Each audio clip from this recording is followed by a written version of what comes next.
마가복음 9장 25절에서 29절 말씀, 제가 가지고 있는 성경 신약 69페이지에 있습니다. 살아계신 하나님 말씀을 봉독합니다. 예수께서 무리가 달려와 모이는 것을 보시고 그 더러운 귀신을 꾸짖어 이르시되, 말 못하고 못 듣는 귀신아, 내가 내게 명하노니 그 아이에게서 나오고 다시 들어가지 말라 하시매, 귀신이 소리 지르며 아이로 심히 경련을 일으키게 하고 나가니 그 아이가 죽은 것 같이 되어 많은 사람이 말하기를 죽었다 하나, 예수께서 그 손을 잡아 일으키시니 이에 일어서니라. 집에 들어가심에 제자들이 조용히 묻자오되, 우리는 어찌하여 능히 그 귀신을 쫓아내지 못하였나이까? 이르시되, 기도 외에 다른 것으로서는 이런 종류가 나갈 수 없느니라 하시니라. 아멘. 우리나라가 1984년도에 모피 생산과 식용으로 사용하기 위해서 들여온 외래종 동물이 있는데요, 뉴트리아입니다. 지난 몽골 선교 가서 이러한 비슷한 설치류를 먹었다고 전기영 집사님이 소개를 해주셨는데요, 그때 이제 우리 한국에 이런 비슷한 동물이 있는데 그게 뉴트리아라고 소개를 해주셔서 제가 알게 됐습니다. 처음엔 좋은 목적으로 수입을 했어요. 그런데 지금은 생태계를 교란하는 굉장히 골칫덩어리라고 합니다. 그래서 사냥에 오면 뭐 5,000원 받기도 하고 10,000원 받기도 하고 이런 이제 포상금도 얻을 수 있다라고 하는데요. 누구는 이제 사냥을 해서 1억 원까지 벌었다는 기사도 봤습니다. 하여튼 많이도 잡았어요. 하지만 이제 번식력이 워낙 강해서 이걸 완전히 이제 퇴치하고 없애기가 굉장히 힘들다라고 그렇게 이야기를 합니다. 우리 신앙인들에게도요, 이런 종류의 어려움이 찾아올 때가 있어요. 이런 종류의 어려움을 경험을 할 때가 있습니다. 영적인 침체, 유혹, 낙심, 두려움, 분노가 우리의 삶 가운데 자리를 잡고 우리를 흔들어대고 우리를 쓰러뜨릴 때가 있는 거예요. 우리는 이 세계를 세상 사람들과는 다른 세계관으로 바라보잖아요. 성경을 통해서 우리는 이 세상을 바라보고 해석을 합니다. 그런데 그리스도인과는 달리 세상은 이러한 종류들을 해결하기 위해서 명상이나 운동, 심리학, 약물, 취미 같은 여러 가지 방법들을 사용을 해요. 이런 방법들이 유용하고요, 효과를 주기도 합니다. 하지만 우리 신앙인들은 이런 종류의 문제를 근본적으로 해결하는 방법이 무엇인지를 말씀 가운데서 찾고 발견한다라는 거예요. 오늘 본 말씀을 통해서 우리의 삶과 가정과 공동체, 나라와 민족 가운데 자리를 잡고 있는 이러한 종류, 뉴트리아처럼 교란시키는 영적인 종류를 우리가 어떻게 쫓아내고 해결할 수 있을지 생각하면서 하나님께서 주시는 은혜를 나누려고 합니다. 얼마 전 베드로, 야고보, 또 요한이 세 제자, 도저히 잊을 수 없는 수련회에 참가를 했잖아요. 그리고 돌아왔습니다. 변화산에서 얼굴과 옷에서 광채가 나는 예수님을 보게 되었고요. 그리고 이스라엘의 위대한 두 인물 모세와 엘리야, 그 사이에 서서 그들과 대화하는 예수님의 모습을 목격을 했습니다. 천국에 다녀온 것 같은 그러한 기분이었을 거예요. 와, 환상적인 경험을 우리가 했다라고 생각을 했을 겁니다. 그래서 이 베드로가 그런 황홀경에 사로잡혀서 이렇게까지 이야기를 하잖아요. 여기에다가 천막 3개 지읍시다. 여기가 너무 좋으니 좋사오니 여기에다가 우리가 집을 짓고 여기서 함께 살아갔으면 좋겠습니다. 그렇게 얘기를 해요. 또 다른 제자들도 많은데 특별히 자기들만 예수님께서 구별하여 불러서 이런 경험을 시켜주신 것 같아가지고요, 굉장한 특권처럼 생각을 했을지도 모르겠어요. 그래서 예수님이 이렇게 그들에게 당부를 하십니다. 9절 말씀 가서 보면, 너희들 본 거 누구에게도 이야기하지 말라 라고 이야기하세요. 들떠서 그거 자랑하지 말고, 그거에 사로잡혀서 있지 말고 너희들 자중해라, 그렇게 이제 말씀을 하고 계시는 겁니다. 이런 감격스럽고 또 황홀한 수련회를 마치고요, 제자들은 어디로 옵니까? 다시 산 아래로 내려오게 되는 거예요. 여러분, 이제 짧게 제가 휴가를 화요일, 수요일 다녀왔는데 생각보다 이틀이라는 시간이 금방 지나가더라고요. 그래서 이제 수요일 휴가 마치고 집에 돌아오는데 뒤에서 아내하고 딸이 이렇게 얘기를 해요. Back to normal 이라고 얘기를 합니다. 현실로 다시 돌아가야 된다. 뭐 이렇게 이제 얘기를 해요. 자, 이제 실전으로 들어가는 거예요. 산 위에서 놀라운 영적인 경험을 했다면 산 아래로 내려와서 이제 변화된 구체적인 삶을 살아가야 된다라는 말씀입니다. 제가 예전 교회를 이런 비유로 말씀드린 적이 있어요. 교회는 마냥 즐기고 편의를 제공받는 유람선도 아니고 그렇다고 늘 싸우기만 하는 전투함도 아니고 교회는 어떠한 모습과 같다고 말씀을 드렸습니까? 항공모함과 같다라고 그렇게 이야기를 했어요. 전투를 마치고 전투기가 항공모함으로 돌아옵니다. 그러면 그 위에서 정비도 하고 그리고 기름도 채워 넣잖아요. 그 이유가 무엇입니까? 바다 위를 항해하면서 싸움이 벌어지는 곳으로 찾아가서 언제든지 그 싸움, 전투가 벌어지는 장소로 전투기를 날리기 위해서입니다. 항공모함 위에서 이 전투기에 뭐 미사일이 몇 개가 달려 있는지, 얼마나 최첨단 장비를 갖추고 있는지 아무리 자랑하고 떠들어봐야 그건 아무런 소용이 없는 거예요. 전투가 벌어지고 있는 그 싸움의 자리로 이 전투기가 날아가야 그곳에서 이 전투기가 가지고 있는 성능이 무엇인지를 실력을 점검할 실력을 우리가 알 수 있다라는 거예요. 실전으로 들어갈 때 실력이 나타난다라는 말씀입니다. 우리 믿음의 사람들, 우리 그리스도인들도 마찬가지 아니겠어요? 우리가 주일 말씀을 듣고 훈련도 받고 기도도 하고 함께 모여서 이렇게 예배하는 이유가 무엇입니까? 변화산에서 예수님을 만나고 이제 산 아래로 내려가서 그 모임과 그리고 그 영적인 경험을 통해서 우리가 공급받은 그 능력을 통해서 변화된 삶을 살아가라고 우리가 모이는 건 아니겠어요? 그런데 오랜 세월 이 신앙생활 했다라고 이야기하시는 분들 가운데서 참 안타까운 모습을 볼 때가 있습니다. 항공모함 위에서 마치 전투기 자랑하는 모습과 같은 모습을 보게 된다는 거예요. 내가 몇 년을 교회를 다녔는데 성경을 몇 독을 하고 기도를 내가 몇 시간씩 하는데 헌금도 열심히 하고 10년 넘게 찬양대원으로 교사도 내가 얼마나 열심히 봉사를 했는데 암송하는 구절도 많고 교회에서는 내가 이러한 직분도 가지고 있는데 이렇게 이야기를 합니다.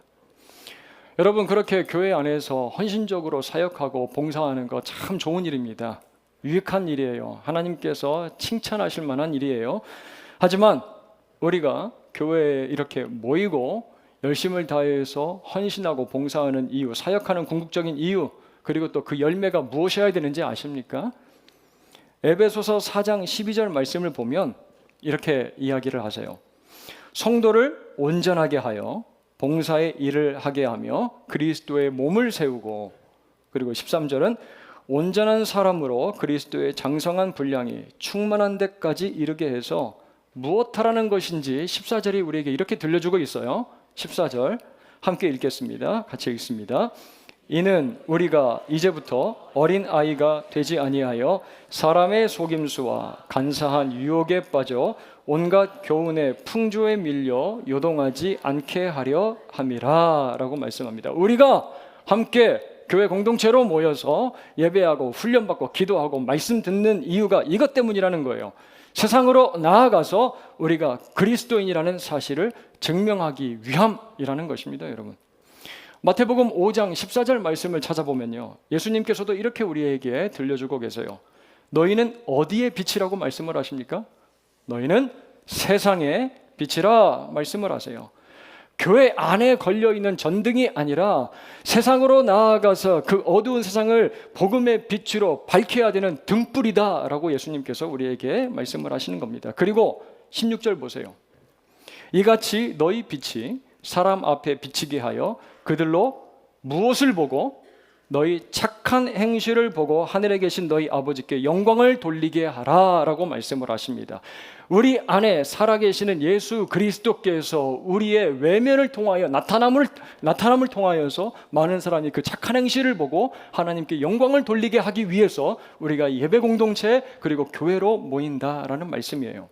사랑하는 여러분, 우리 새안의 모든 믿음의 지체들 성도들이 교회로 모였다가 세상으로 흩어질 때 그곳에서 그리스도인으로 증명되는 삶을 살아갈 수 있게 되기를 주님의 이름으로 축원합니다. 우리의 삶이 그리스도인으로 증거되고 확증되는 그러한 삶을 살아갈 수 있기를 바라요. 그런 맥락에서 산으로 내려온 지 이튿날 하루 지나 일어난 이 사건은요, 수련회를 마치고 지금까지 또 예수와 함께 지낸 제자들이 실력 발휘를 할 수 있는 조로의 기회가 되는 거예요. 아주 좋은 찬스입니다. 예수님 말씀하신 대로 내가 얼마나 특별한 그 영적인 체험을 했는지 말로 떠드는 것이 아니라 이제 실전으로 내려가서 실력을 보일 수 있는 아주 좋은 기회다라는 말씀이에요. 우리가 다 읽진 않았지만 지금 어떤 상황인지 14절을 보면 알 수가 있습니다. 사람들이 큰 무리를 지어서 수근수근거리고 무언가를 막 구경을 하고 있습니다. 시끌벅적해요. 자, 그 가운데 누가 있습니까? 서기관들이 제자들과 무엇하고 있죠? 변론하고 있습니다. 자, 여기서 변론하다라는 이 의미는 싸우다, 말다툼하다, 언쟁하다, 논쟁하다라는 그런 의미를 가지고 있어요. 여러분, 당시 이 성경을 가지고 말싸움이 붙으면 도저히 이길 수 없는 상대가 있습니다. 그들이 누구냐면 바로 서기관들이에요. 이 서기관은요, 말씀을 필사하는 걸 업으로 삼고 살아가는 사람들이에요. 율법 구석구석 어떤 내용들이 있는지를 다 잘 아는 사람들. 자, 그렇다면요, 지금 무리들이 둘러싸고 구경하는 그 한복판에서 제자들, 서기관들과 논쟁할 때 어떤 상황이에요? 망신당하고 있을 게 뻔합니다, 여러분.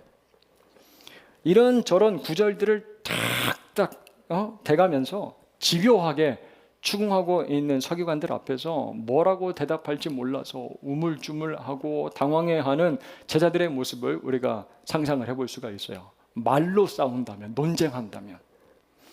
그래서 15절 가서 보면요, 예수님 보자마자 매우 놀라며 달려와서 문안을 했다고 그래요. 자, 궁지에 몰려있는 제자들 예수님 보니까요, 너무나 반가운 거예요. 예수님, 우리가 지금 서기관들과 논쟁하다가 완전 수세에 밀렸습니다. 이거 어떻게 해야 될지 모르겠어요.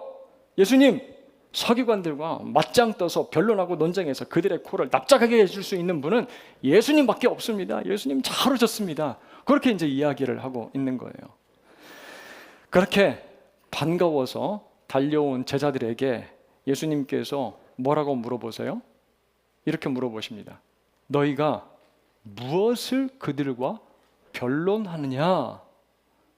너희가 무엇을 그들과 논쟁하고 싸우고 있느냐라고 그렇게 물어보십니다. 그 물음에 17절 가서 보니까 누가 대답을 해요? 제자가 아니라 무리 중 한 사람입니다. 아마 제자들은요, 민망하고 면목이 없어서 예수님께 제대로 대답도 못한 것 같아요. 지금까지 어떤 상황이 전개가 되어 있는지 한 익명의 보고자가 예수님에게 이렇게 이제 진술을 합니다. 귀신 들려서 말하지 못하고 정상적인 삶을 살지 못하는 자기 아들을 고치기 위해서 아버지가 어떻게 했습니까? 18절 뒷부분 가서 보니까 내가 선생님의 제자들에게 귀신을 내쫓아 달라고 하였으나 그들이 능히 하지 못하더이다 라고 그렇게 보고를 해요. 여러분, 사역하다 보니까 저도 이런 경험이 있는데요, 멘탈 디스오더라고 하죠. 이게 정신질환. 이 정신질환과 귀신 들림의 현상이 사뭇 다르다는 것을 볼 수가 있어요. 제가 아는 많은 선교사님들도요, 선교의 지역이 어떻습니까? 영적으로 굉장히 민감한 지역 아니에요. 복음 들고 들어가면 굉장히 강하게 반대하는 세력들을 만나게 되는 곳이 선교지입니다. 선교사님들도 이렇게 말씀을 하세요. 정신질환과 그리고 사탄과 마귀의 세력, 사로잡혀서 반응하는 사람들의 모습이 다르다라고 그렇게 이야기를 해요. 귀신에 들리면 예수님을 인식하고 예수님께 대하여 반응한다라고 그렇게 이제 이야기를 합니다. 자, 이런 귀신에게 사로잡혀서 고통스러워하는 자기 아들에게서 그 악한 영을 좀 내어 쫓아달라고 간절히 구하는, 부탁하는 그 아버지 앞에서 제자들 능히 하지 못했다라는 거예요. 속수무책입니다. 아무런 조치도 문제를 해결할 수도 없었다라는 거예요. 자, 하지만 6장 7절과 13절 말씀을 가서 보면 여러분, 이 제자들은요 왕년에 대단했던 사람들입니다. 예전에는요 능력과 실력이 있었던 사람들이에요. 예수님께서 12제자를 부르사 둘씩 보내시며 더러운 귀신을 제어하는 무엇을 주셨습니까? 권능 주셨다라고 그래요. 권능은 헬라어로 엑수시아입니다. 힘과 권위를 주셨다라는 거예요. 악한 영들을 쫓아내보낼 수 있는. 그리고 12절 13절은 제자들이 나아가서 회개하라라고 전파를 했을 때 많은 귀신을 쫓아내며 많은 병자들을 고쳐냈다라고 그렇게 기록을 하고 있어요. 자, 그런데 여러분, 지금은 어떻습니까? 지금은 제자들 어떤 모습이에요? 실력 발휘가 안 되는 거예요. 실전에 투입이 돼서 뭔가 능력을 나타내야 되는데 거기서 그 능력이 보이질 않는 거예요. 능력이 사라져버리고 쓸모없는 자처럼 보입니다. 여러분, 귀신 들려서 하루하루 몸과 영혼이 쇠약해져 가고 죽어가는 아들에게 아무런 조치도 취하지 못하고 있는 무기력한 제자들의 모습, 그 모습을 보고 서기관들이 논쟁을 걸어온 거예요. 빈정대고 조롱을 합니다. 너희들 예전에 그 귀신도 내쫓고 병자도 많이 고쳤다면서, 그런데 지금은 왜 그 모습이지? 옛날에 그건 쇼 아니었어? 그거 전부 다 사기였지? 지금은 왜 못하는데? 지금은 왜 능력이 나타나지 않는데? 이런 이야기들로 변론하고 그거에 대해서 막 논쟁을 하고 있다는. 예전에는 우리가 그거 했을 때 뭔가 능력이 나타나고 실력도 있었는데 오늘은 이상하네, 이게 안 되네, 이런 식으로 논쟁하고 말다툼을 하고 있었다라는 거예요. 자, 이 말을 듣고 예수님께서 당장에 하시는 말씀이 무엇입니까? 우리 19절 말씀을 함께 읽도록 하겠습니다. 19절입니다. 대답하여 이르시되 믿음이 없는 세대여, 얼마나 너희에게 참으리요, 그를 내게로 데려오라 하심해. 우리가 방금 읽은 이 한글 성경에는요, 믿음이 없는 세대여, 그 앞에 번역이 되어 있지 않은 단어가 하나 있습니다. 그 단어가 뭐냐면요, 오. 이게 뭐냐면 탄식 소리입니다.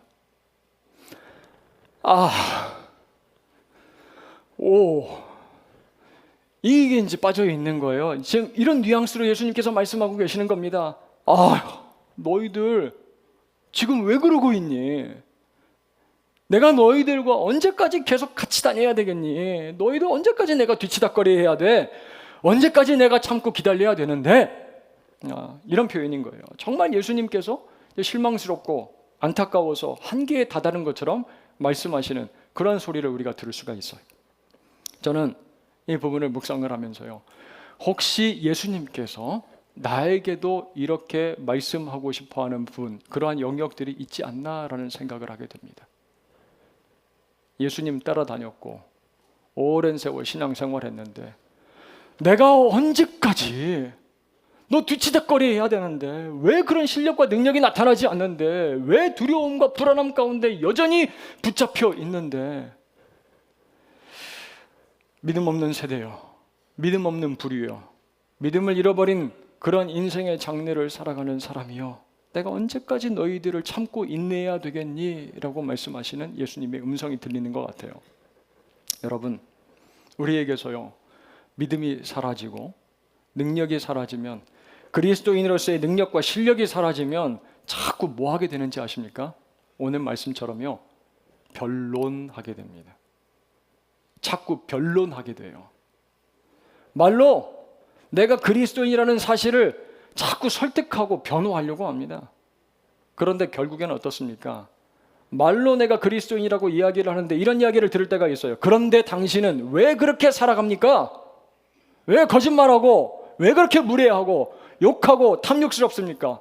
왜 믿는 것과 사는 것이 그렇게 다를 수가 있습니까? 당신의 삶에서는 왜 능력이 보이지 않는 겁니까? 귀신을 쫓아내지 못합니까? 왜? 추궁하고 물어보면요, 오늘 제자들처럼 뭐라고 대답할 수 없어서 우물쭈물하고 뒷걸음질 치고 주눅드는 거예요. 내가 말이야 교회 30년 40년을 다녔다고, 세례도 받고 직분도 있고 창세기, 출애굽기, 레위기, 민수기, 신명기, 마태, 마가, 누가, 요한, 성경 어디에 있는지도 내가 다 잘 알고 있고, 만복의 근원 하나님 찬송가도 부를 줄 알고, 자꾸 변론합니다. 이야기해요. 하지만 여러분, 그것으로 교회에서는 인정받을 수 있을지는 모르겠어요. 그런데 그것 가지고 세상에서 우리는 실력을 인정받을 수 없다는 사실이에요. 진짜 실력은요, 세상에 빛을 비추고 세상에 맛을 내는 우리의 진짜 실력은 어디에 있다라고 주님께서 말씀하십니까? 우리의 행실이라고 말씀을 하십니다. 이 사실을 여러분들 꼭 기억하시길 바라요. 우리의 행실에 실력이 있다라는 거예요. 사랑하는 여러분, 믿음 없는 세대, 믿음 없는 부류가 되어서 변론하는 신앙인들 되지 않으시길 바랍니다. 삶으로 증명하는 예수 그리스도의 실력 있고 능력 있는 제자들로 이 땅을 변화시키면서 살아가는 우리 세안의 모든 믿음의 지체들 될 수 있기를 주님의 이름으로 축원합니다. 자, 그런가 하면 제자들이 해결하지 못해서 변론하고 논쟁하고 있는 그 일에 대해서 예수님 어떻게 대하십니까? 19절 가서 보면 마지막 부분에 이렇게 말씀을 하세요. 그를 내게 데려오라. 그를 내게 데려오라 라고 말씀을 하십니다. 그 바이올린이 한 줄 남아있는데도 불구하고요, 파가니니가 전혀 당황하지 않는 이유가 무엇입니까? 실력이 있어서 그래요. 능력이 있기 때문에 그렇습니다. 그 남은 한 줄로도 얼마든지 아름답게 연주할 수 있는 실력이 그에게 있기 때문에 그래요. 한 줄짜리 바이올린이 있어도요, 파가니니는 이렇게 이야기할 겁니다. 그 바이올린 4개로 가져오세요. 왜 그렇습니까? 그 위에다가 활을 올려놓으면 천상의 음악을 연주할 수 있는 실력이 그에게 있기 때문에 그래요. 그 제 딸아이가 어릴 적에 막 숙제를 하다가 이게 풀지 못하고 딱 막히면 굉장히 막 짜증내고 한숨을 푹푹 쉽니다. 그러면 제가 뭐라고 하는지 아세요? 그거 가져와봐. 그거 가져와봐. 왜 그렇게 이야기를 합니까? 내가 해결할 수 있는 능력이 있으니까, 풀 수 있을 것 같으니까. 그런데 지금은 못합니다. 공부하는 내용 보니까, 이렇게 뒤에서 이렇게 보니까 아유, 저거 물어봤다 큰일 나겠다 생각이 들어서요, 그렇게 말은 못해요. 오히려 그 SNS, 인스타그램 아시죠? 제가 이제 거기다가 사진 몇 장이랑 음악을 좀 올리려고 이렇게 이제 만지작 아이고 어떻게 하나 그랬더니 딸아이가 저한테 그렇게 얘기를 하는 거예요. 그거 가져와봐. 그거 가져와봐 아빠. 왜 그렇게 이야기합니까? 자기는 할 수 있으니까. 이제는 상황이 역전돼 버렸어요. 해결할 수 있는 능력이 있으신 예수님은 서기관들과요, 말로 변론하지 않습니다. 논쟁하거나 말다툼하지 않으세요. 바로 이렇게 말씀을 하십니다. 그를 내게로 데려오라. 그를 내가 고치겠다. 그를 내게로 데려오라. 자, 그런데 20절 보세요. 그 아이 안에 있는 귀신이 예수를 어떻게 합니까? 봅니다. 봐요, 예수를. 그리고 그 아이에게 심한 병렬을 일으켜요. 예수님께 나아가지 못하도록 뭐 하는 겁니까? 방해하는 거예요. 가로막습니다. 이러한 증상이 언제부터 있었냐라는 예수님의 물음에 어릴 때부터입니다 라고 그렇게 대답을 해요. 자, 그러면서 아버지의 마음에 이러한 생각이 들지 않았겠어요? 자리 잡습니다. 평생을 고통스럽게 이렇게 시달린 자식, 이 증상이 과연 나을 수 있겠나? 아까 제자들 보니까 그 별 해결할 능력도 없는 것 같고, 그 제자들 가르친 스승 예수라도 이렇게 아들의 심각한 모습 변화시키는 데 있어서 역부족 아니겠어? 예수라고 별 수가 있겠나? 생각이 들었는지 이렇게 말을 합니다. 22절이에요. 무엇을 하실 수 있거든 뭐 좀 할 수 있으면 해보세요. 우리를 불쌍히 여기서 좀 도와주세요. 그렇게 지금 이야기를 하고 있는 거예요. 그 말에 예수님께서 아주 단호하고 아주 정색하는 뉘앙스로 이렇게 말씀하고 계세요. 23절 말씀 함께 읽겠습니다. 23절입니다. 시작. 예수께서 이르시되 할 수 있거든이 무슨 말이냐? 믿는 자에게는 하시니 아멘. 믿는 자에게 능히 하지 못할 일이 없다라고 말씀을 하세요. 우리가 잘 알고 있잖아요, 이 말씀. 자, 여기서 할 수 있거든 이라고 예수님께서 소년의 아버지가 한 말을 그대로 인용해서 반문을 하세요. 자, 그런데 이 말의 뜻이 이렇습니다. 영어 성경으로 보니까 이 문장이 잘 번역이 되어 있어요. If you can 입니다. If you can. 뭔가 당신이 할 수 있으면, 이렇게 말한 건요, 이 소년의 아버지의 믿음, 어떠한 부분에 대하여, 누구에 대하여 결여가 된 것이라고 우리가 보여주십니까? 예수님에 대하여. If you can, 당신이 뭔가 할 수 있다면 한번 해보세요 라고 지금 이야기를 하는 겁니다. 그래서 예수님 지금 이렇게 말씀을 하시는 거예요. 당신이 뭘 할 수 있으면이라고? 네가 뭐 할 수 있으면이라고? 그런 믿음 없는 소리 하지 마 라고 이야기하십니다. 귀신의 갑작스럽고 그리고 아주 강한 방해 공작 앞에서 예수님을 믿지 못하고 의심에 빠지고 두려워하는 그의 믿음 없음을 예수님은 안타깝게 여기시고요, 그에게 정신 차리라고 경고를 하시는 겁니다. 여러분, 할 수 있으면 한번 해보라고 그런 말 하지 마라 말씀을 하시는 거예요. 자, 그 말을 듣고 소년의 아버지가 내가 믿습니다, 주님. 내가 믿어요. 그리고 나의 믿음 없는 것을 도와주소서라고 그렇게 이제 부탁을 합니다. 여러분, 우리는 이 소년의 아버지처럼 나 믿죠. 아유, 믿습니다. 그렇게 이야기하지만 여전히 마음 가운데 자리 잡고 있는 불안함, 두려움, 의심, 이러한 것들이 내 마음 중심을 막 휘젓고 그리고 흔들고 쓰러뜨리는 것을 경험할 때가 있어요. 여러분, 베드로 어떻습니까? 처음에는요, 예수님께 딱 시선을 고정을 하고요, 배에서 내려서 그 풍랑이 있는 물 위를 걸어갑니다. 하지만 불어오는 바람, 거친 파도 가운데 그의 시선을 빼앗겼을 때 그는 물속으로 빠져들어가는 거예요. 사탄의 강한 유혹과 그리고 방해 공작 앞에서 우리의 믿음도 흔들릴 때가 있습니다. 그러면 그 상황 가운데로 막 블랙홀처럼 빨려 들어갈 때가 있는 거예요. 속수무책.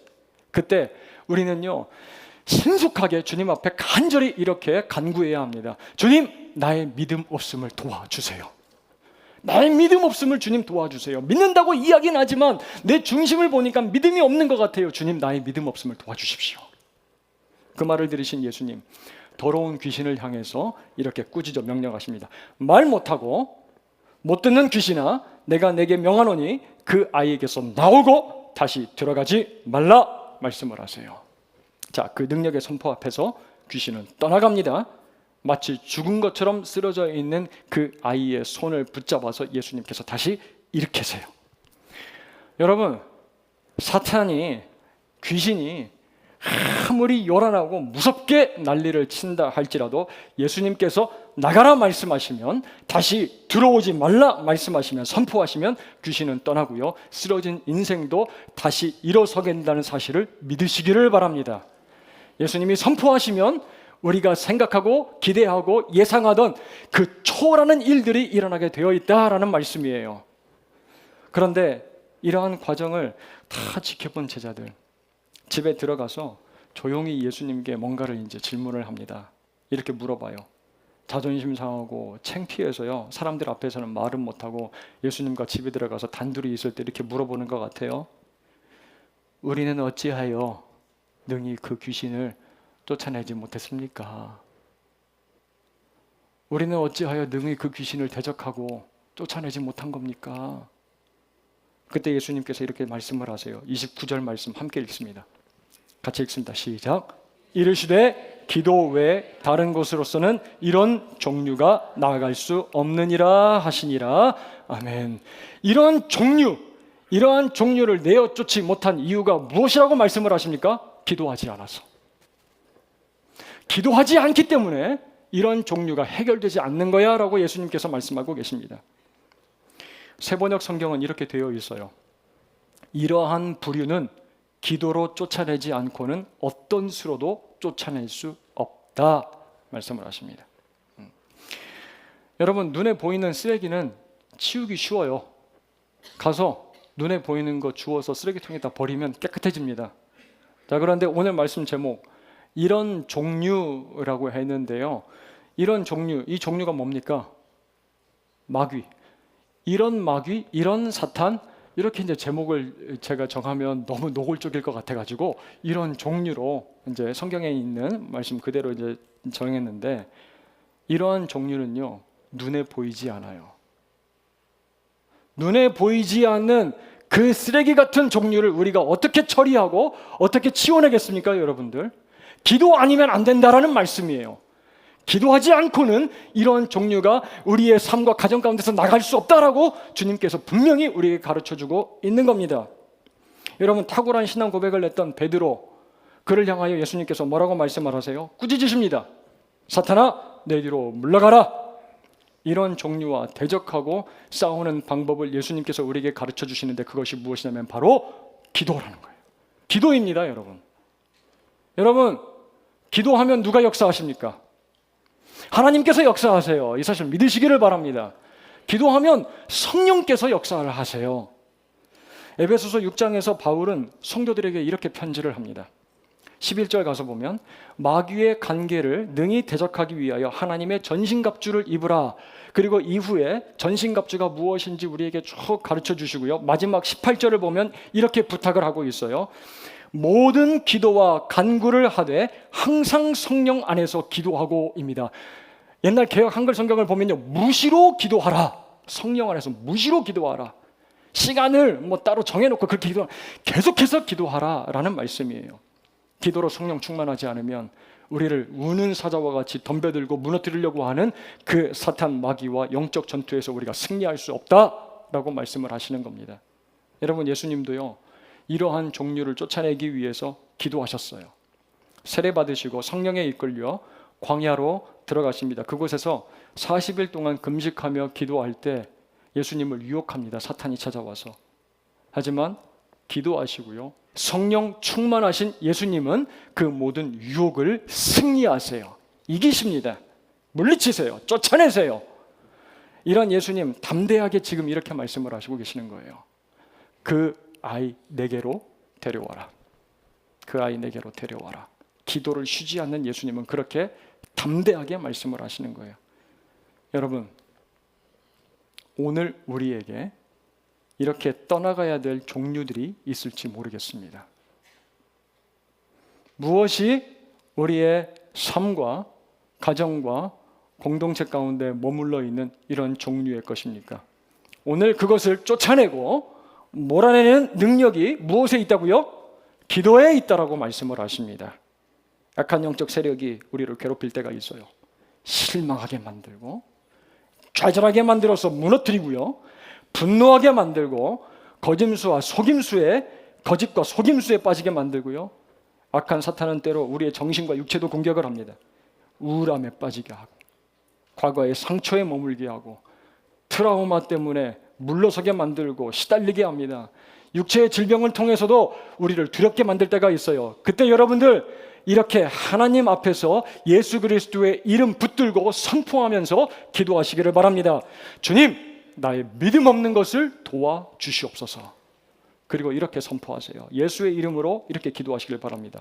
나와 우리 자녀와 가정, 공동체, 격려를 일으키고 죽은 것처럼 쓰러뜨리는 악한 귀신은 떠나갈지어다.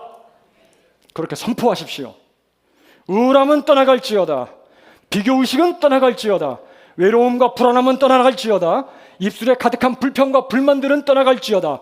의심과 불신앙은 떠나갈지어다. 우리를 두렵게 하는 육체의 질병 또한 떠나갈지어다. 예수의 이름으로 이렇게 선포하며 기도할 때 하나님은 놀라운 역사를 우리의 삶 가운데 일으키실 겁니다. 사실을 믿으시기를 바라요. 기도하며 선포할 때 이러한 종류들은 쫓겨나가고 주님이 주시는 자유와 생명을 경험하며 살아가는 우리 세안의 모든 믿음의 지체들 되길 주님의 이름으로 축원합니다.